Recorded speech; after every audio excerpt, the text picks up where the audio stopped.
Dear students of grade 6, welcome to a new episode of Time for English. أهلا بيكم في حلقة جديدة مع Time for English تحت إشراف ورعاية وزارة التربية والتعليم. Today we're going to start our first episodes for the revision. هنبتدي النهاردة أولى حلقات المراجعة مع بعض. هنبص مع بعض وهنشوف إزاي الامتحان ممكن يجي. We're going to revise lots of things that we have taken before in the previous units, in the previous episodes. So be with me, get your books and let's start. أول حاجة هنبدأ بيها هي أول حاجة بتيجي دايما في الامتحانات وهي listening. Okay? Now let's have a look at the screen and then I'll tell you what we're going to do. So here it says revision part 1. This is the part 1 for the revision. The first thing in the exam, أول حاجة في الامتحان دايما بشوفها, it is a listening part. We have covered this last week and the week before. Today we're going to continue and I'm going to show you how this comes in the exam. تعالوا نشوف مع بعض ال listening part, الجزء الاستماع بيجي ازاي في الامتحان. Here it says listen and circle. Listen and circle. So you're going to listen to the teacher saying something and then you're going to circle what you hear. هنسمع كويس وهنعمل circle على الكلام اللي أنا سمعته. Let's have a look together. So here it says listen and circle. Let's have a look. Number 1, where is Sarah? Where is Sarah? And you have two options here, two choices, A and B. So you're going to listen to me and then you're going to choose A or B. هتسمعوني وبعدين هنختار A أو B على حسب الكلام اللي سمعناه. So where is Sarah? She's at school. Where is Sarah? She's at school. So what's the answer here? A or B? I hope you're circling with me. So the answer is A. Very good. At school. Let's have a look at number 2. Number 2 says, why is Hani at the bus station? Why is Hani at the bus station?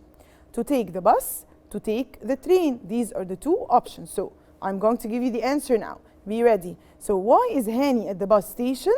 To take the bus.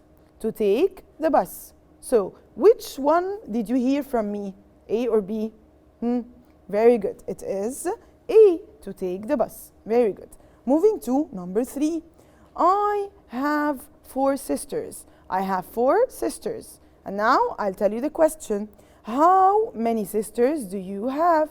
How many sisters do you have? So which one did you hear from me now? A or B? Very good. It is A. So how many sisters do you have? So how do we answer this? الأسلوب اللي أقدر أجاوب بيه على السؤال ده. أهم حاجة إن إحنا نسمع كويس قوي التيتشر بيقول إيه. هبص بعد كده على التشويسز اللي عندي whether I have A or B and then I'm going to circle the choice that I hear. هعمل circle على الكلام اللي أنا إيه سمعته. This is the first part that you could find in the exam. Now let's move to the second part that you could see in the exam. What is it? The second part says listen and complete. Listen and complete. So what are we going to do? We're going to have a dialogue. عندنا dialogue. هنسمع التيتشر بتقول ايه and then we're going to complete. Very important to take care of the spelling. ناخد بالنا من السبيلنج بتاع الكلمات اللي بنكتبها كويس قوي. طيب these words where are they taken from? متاخدين منين؟ They are taken from the units that we have covered before. واخدينهم من اليونتس اللي اتكلمنا عليهم قبل كده. Let's have a look. So number 1 or the first one, هدى. Is it the Egyptian museum? Is it the Egyptian museum? So what's the missing word here? After Egyptian, what do I write? Very good. I write museum. So this is how we write museum. Check your answers, check the spelling. The second one, receptionist. The receptionist is the person who sits behind the counter and gives you information. موظفة الاستقبال اللي بتدينا المعلومات. Yes, it space. Yes, it space. So yes, it is. Yes, it is. Is it the Egyptian museum? Yes, it is. So what do I write after it? What do I write? Is. Very good. This is how I write is. Huda, space, are you open? When are you open? When are you open? How do I write when? This is how we write when. W-H-E-N. Receptionist, we are open daily. We are open daily. How do I write daily? This is how we write daily. What does daily mean? معناها ايه daily? It means every day. كل يوم. Okay? Thanks for your help. You are welcome. You are welcome. How do I write welcome? All right, let's have a look. So, you are welcome. Very good. You are welcome. This is the second part that you could see in the exam. Let's move to another part from the revision that you could find in the exams of the term. Let's have a look. So the next part, it says, choose the correct answer. Choose the correct answer. What does that mean? We're going to read and then we're going to choose the correct answer. هنقرأ وهنعمل circle أو هنختار الإجابة الصحيحة. Let's have a look. Number 1, are your hours. Take care of the pronunciation of hours. لما بنيجي ننطق hours, the H is silent, مش بننطق ال H. Okay, so where, what, how, or why? So what do I say here? Huh? What are your hours? Very good. What are your hours? Let's go to number 2. We open daily. We open daily. So what are the choices? Is, are, do, and did. What's the answer here? Very good. It is we are open daily. Open daily means احنا فاتحين كل يوم. Number 3. I will take a space of apple pie. I will take a space of apple pie. Huh? Cup, glass, piece, or bottle. Huh? When I say apple pie, which quantifier do I use? I say, very good, I say a piece of apple pie. قطعة من فطيرة التفاح. Alright, now moving to number 4. How bottles of water did she have? What are the choices? Much, any, an, much, an, a, or many. Okay? So what's the answer here? We say how, very good. We say how many bottles of water did she have? Why did I choose how many? ليه اخترت هنا how many? I choose how many if I have something that is countable. حاجة موجودة عندي بقدر أعدها. إيه اللي بقدر أعده؟ I have bottles. I can count the bottles of water. If I tell you water without any bottles, لو قلت water من غير bottles هنقول إيه؟ هنقول how much. But if I have bottles, I say how many bottles of water. That's the third thing that I see in front of me in the exam. تالت حاجة دايما بشوفها في الامتحان هو choose the correct answer. I have to read very well before I choose. لازم نقرأ كويس قوي قبل ما نقدر نختار الإجابة الصحيحة. Now, let's go to the board in order to revise one of the grammar lessons we have taken the previous episodes. Let's go.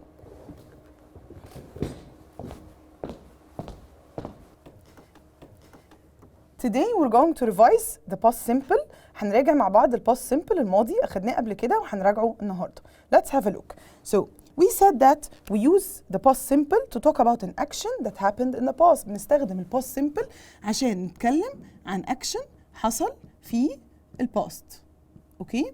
طيب how do we make or form the past simple? We have spoken before and said that in order to make the past simple we put D أو ED أو IED. Okay? If I have a verb like live. Now, live ends in E. So if it ends in E, what do I put? I put D. Okay? If I have a normal verb like clean.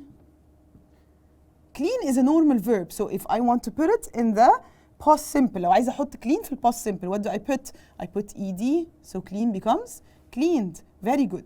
Like, what about this verb? If I have a verb carry. Carry ends in Y. Let's check the letter before it. The letter before it is a consonant. Okay? طيب, what are the consonants? The consonants are all the letters that are not vowels. Let's have a look at the vowels that we have. So what are the vowels that we have? The vowels are A, E, I, O, and U. So these are called vowels. If these are the vowels, this means that any other letter is not a vowel, which is called what? It's called a consonant. It's called a consonant. So if I have Y and the letter before it is a consonant, I do what? I cross the Y and put I. E, D. Very good. I cross the Y and do what? Put I, E, D.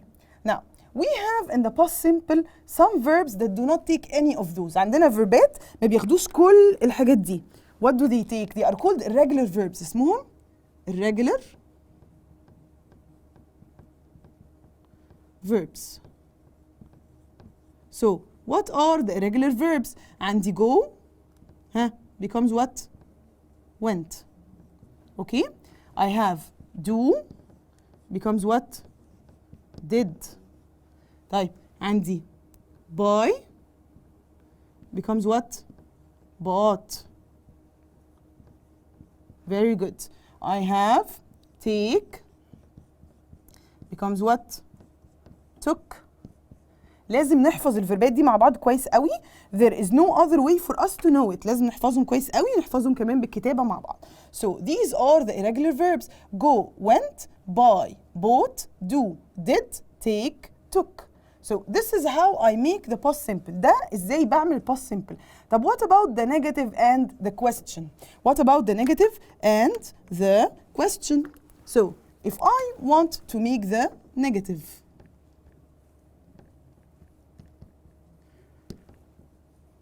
in the past simple ازاي بعمل النيجاتيف؟ I put didn't. طب what about the question? If I want to make a question، لو عايزة أعمل سؤال في الباست simple هعمل إيه؟ I'll put did. We have said before in did and didn't I regard them as big fish. كأنه سمك كبير. Big fish like to eat. السمك بيحب إيه؟ ياكل. So if I have didn't or did and I have the verb cleaned. Okay? So what do I do, guys? Can I say didn't cleaned?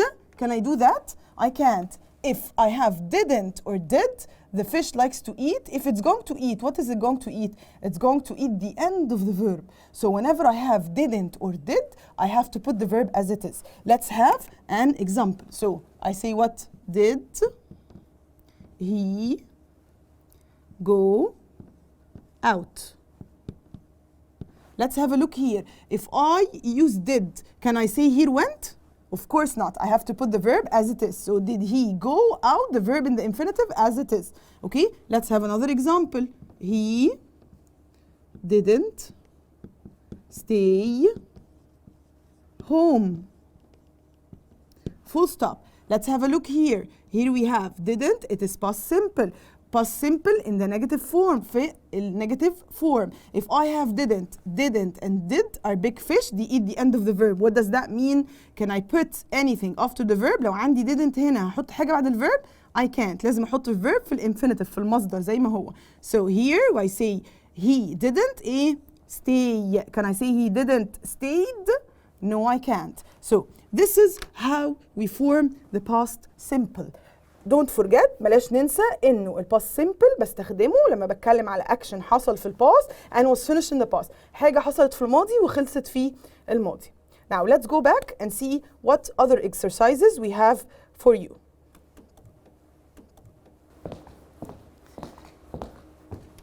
So let's have a look at some of the other exercises that we can find in the exam. تعالوا نبص مع بعض على exercise تاني جديد ممكن يقابلني في الامتحان. Now this exercise it says, let's have a look at the screen. It says circle the odd word and replace it with the correct one. What does that mean? You're supposed to look. هنبقى عندنا كلمات كلمة فيهم does not belong. Does not belong means it is odd.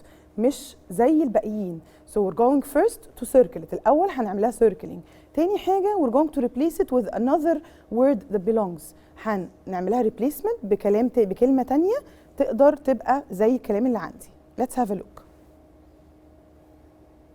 Number one, swim, eat, sky, play. Swim, eat, sky, play. لازم نفكر كويس قوي. أنا عندي هنا كل دول verbs except one. كلهم verbs except one. Which one is it? Swim, eat, sky, and play. So very good. Sky is the odd word. It's not a verb. If I want to put a word that replaces it, هحط إيه؟ I'm going to put any possible verb in the infinitive. هنا كلهم في الانفينيتيف في المصدر هحط أي verb في المصدر. Okay? Like what? I put walk. You can say get. You can say buy. You can say eat. Anything. Okay? Do not repeat the verbs that are already there. I told you eat and eat is written. So don't write eat. ما نكتبش eat لو هي موجودة already. لازم حاجة تانية جديدة. Let's have a look at number two. Number two, herself, yourself, he, myself. All of those are emphatic pronouns except one. كلهم emphatic pronouns ما عدا واحدة فيهم. أنهي واحدة؟ It is he. Very good. What do I replace it with? Any emphatic pronoun is possible. أي emphatic pronoun عندي possible. زي إيه؟ himself. Okay? Let's go to number three. ironed, bought, washed and chop. Ironed, bought, washed and chop. So all of those are verbs in the past simple. كلها فيربات عندي في الباست simple except ايه؟ Very good. It is chop. So I circle chop and then what do I replace it with? Any verb in the past is okay. أي verb في الباست is acceptable. بس أنا ممكن أسهل علينا آخد الفيرب اللي قدامي وأحطه في الباست. Okay?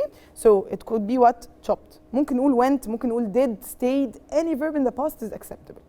Right. Let's move to number 4. Meatballs, steak, salad and juice. All of these are eaten except one. Huh? Which one is it? Juice. Very good. What do I replace it with? Any type of food. أي أكل is acceptable. Like what? Like turkey. We can have spaghetti. We can write chicken. Any kind of food. Roast beef. Any kind of food. Okay?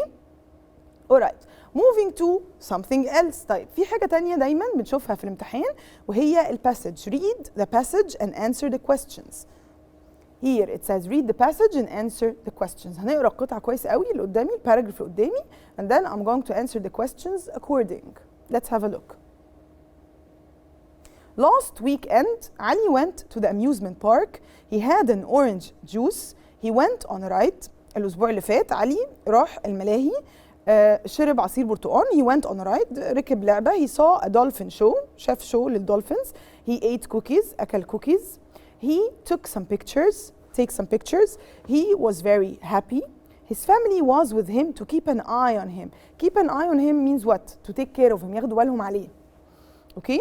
His father does his best to make him happy. بابا بيعمل أكتر حاجة عنده عشان يخليه مبسوط. His mother also wants him to be happy. Also means كمان. هي كمان عايزاه يبقى مبسوط أو سعيد. He wants to be a doctor when he grows up. عايز يبقى دكتور لما يكبر. This is the paragraph that I have.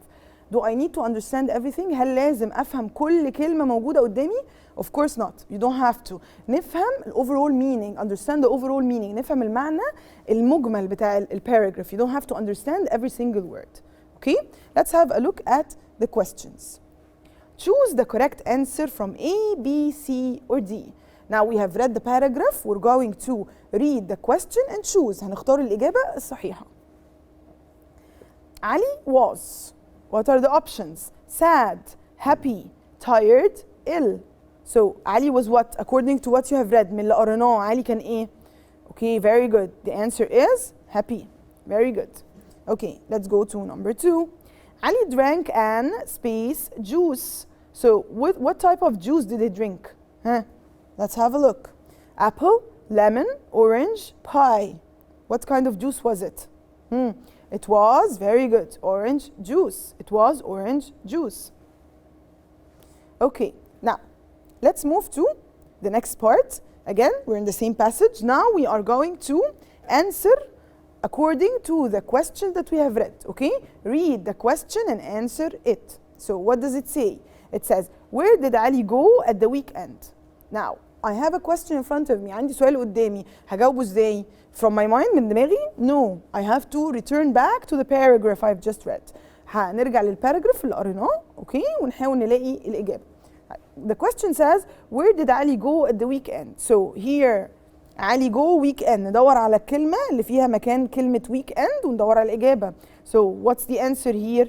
Huh? Very good. Ali went to the amusement park. Ali went to the amusement park. Let's move to question 4. What did Ali see? What did Ali see? We go back to the paragraph again. Look for the part that has see. هندور نرجع للباراجراف تاني وندور على المكان اللي فيه كلمة see. Okay? طبعا it doesn't have to be see. It could be saw in the past. شاف. So what did Ali see? He saw a dolphin show. He saw a dolphin show. Okay? Now, moving to a new idea. Okay? So here it says rearrange the following. Let's go to the board in order to do that exercise together.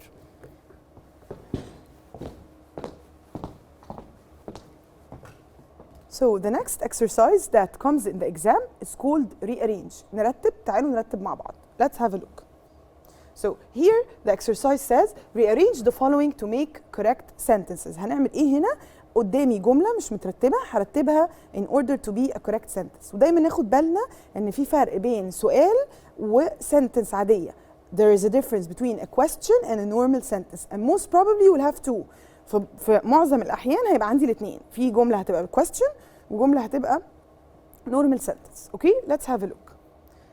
The first one, here it says English, us, have, with, study, fun, and.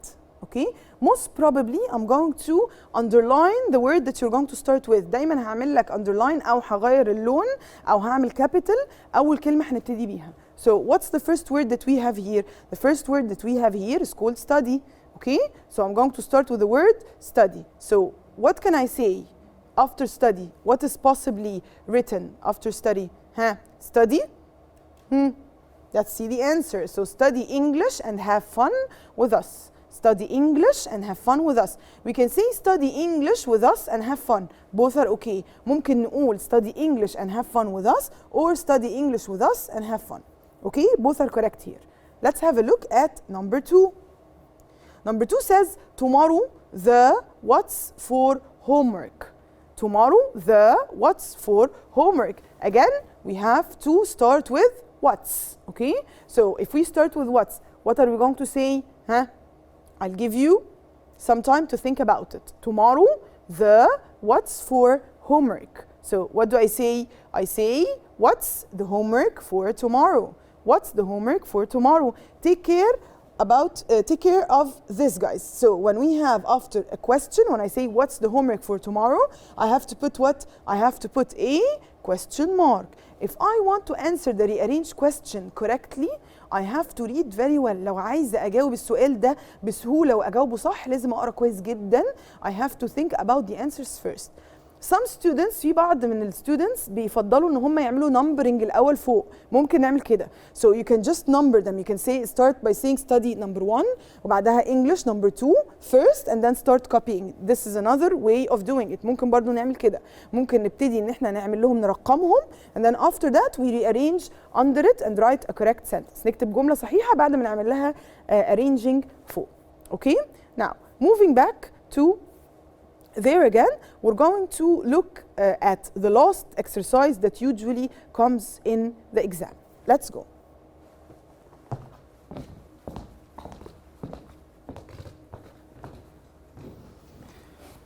So, last exercise that usually comes at the end of any question is called punctuate. And we have revised this very well before together. Okay?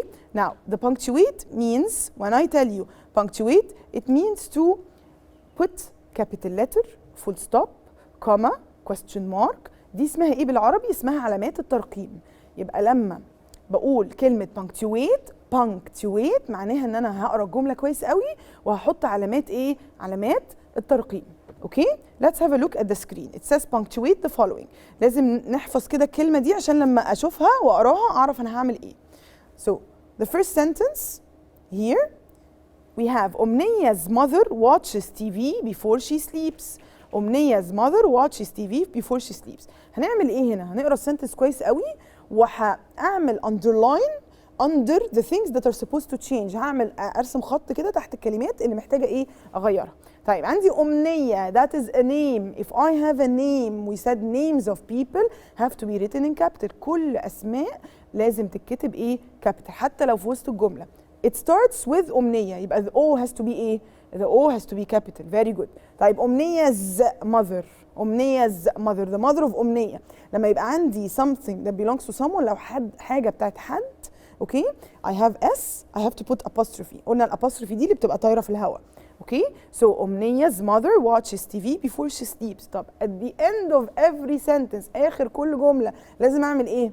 I have to put a full stop. Very good. Let's look at the answer. So the O in أمنية apostrophe S and then at the end we put a full stop. Very good. Moving to number 2. What do you do when you go to the zoo? What do you do when you go to the zoo? We said we have to start every new sentence with a what? What is it? Capital letter. لازم نبتدي أي جملة جديدة بإيه؟ بcapital letter. So the W here has to be a capital. Very good. Okay. Do you do when you go to the zoo? Do I have anything here? ما عنديش أسماء، ما عنديش commas، ما عنديش apostrophe. طب at the end what am I going to put? ده هل دي جملة عادية؟ Is that a normal sentence or is it a question? This is a question. Very good. It starts with what? It's a question. So what do I put at the end? I put a question mark. هحط question mark. Okay? علامة استفهام. Let's have a look. So the W capital, what do you do when you go to the zoo? And then at the end, I put a question mark. Today we have seen together how an exam looks like. شفنا النهارده مع بعض الامتحان ممكن يبقى شكله عامل ازاي، ايه كل ايتم اللي بيبقى موجود في كل امتحان. رجعنا مع بعض الباست سيمبل، زمن الماضي. Next time we're going to revise even more. هنراجع اكتر كمان المره الجايه، هناخد exercises اكتر وهنتكلم عن الرايتنج شويه. اوكي and we're going to revise a new tense. هنراجع مع بعض tense جديد وهو ال present simple. That was it for today. I hope you have learned something. I'll see you next time.